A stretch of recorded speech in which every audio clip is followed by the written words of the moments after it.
കാരണം എന്ന് വെച്ചാൽ ഇത്തരത്തിലുള്ള റെസ്ട്രിക്ഷൻസ് ഒരു ഭാഗത്ത് മുറുകി വരുന്നു, ഇപ്പുറത്താണെങ്കിൽ ഈ ഒരു അണ്ടർസ്റ്റാൻഡിങ് ഇല്ലായ്മയും ഈ സസ്റ്റൈനബിൾ ആണ്, കൺസിസ്റ്റൻസി എന്ന് പറഞ്ഞത് ഒന്നും മനസ്സിലാവാത്ത വിധത്തിൽ മനുഷ്യരുടെ ബന്ധങ്ങളിൽ വരുന്ന മാറ്റങ്ങൾ. അപ്പം ഇത് മുഴുവനും ആകെ നമ്മളെ സംശയാലുക്കളാക്കും.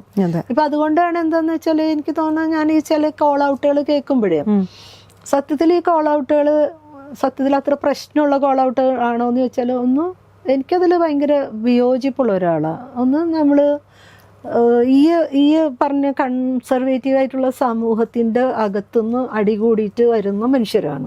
അപ്പോൾ അവർ ഈ പുറത്ത് വന്നിട്ട് ചെറിയൊരു സ്പേസിൽ നിന്നിട്ട് അല്ലെങ്കിൽ ഒരു ഫ്രിഞ്ച് ഗ്രൂപ്പിനകത്ത് മാത്രം സാധ്യമാവുന്ന ഒരു ജീവിതമാണ് അതൊക്കെ.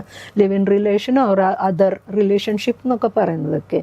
അവിടെ പെട്ടെന്ന് ഈ കോൾ ഔട്ട് ഉണ്ടാകുമ്പോഴുള്ള ഒരു കാര്യം എന്താണെന്ന് വെച്ചാൽ, ഇത്രയും കാലമായിട്ട് പുരുഷനാണല്ലോ ആധിപത്യം, അത് സെക്സിലാണെങ്കിലും മെയിൽ ഡൊമിനേഷൻ തന്നെയാണ്.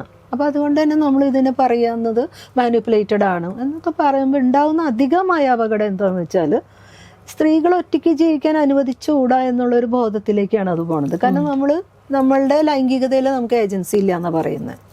പ്രണയത്തിലായിക്കോട്ടെ അല്ലെങ്കിൽ പരസ്പരം അറിയുന്ന ഒരു ബന്ധത്തിൽ നമുക്ക് നമ്മുടെ ലൈംഗികതയിൽ ഏജൻസി ഇല്ലാത്ത ഒരു ഡയലോഗ് നമ്മൾ എവിടെയെങ്കിലും ഓപ്പൺ ചെയ്താൽ ഈ സിസ്റ്റം മൊത്തം നമുക്കെതിരാവും.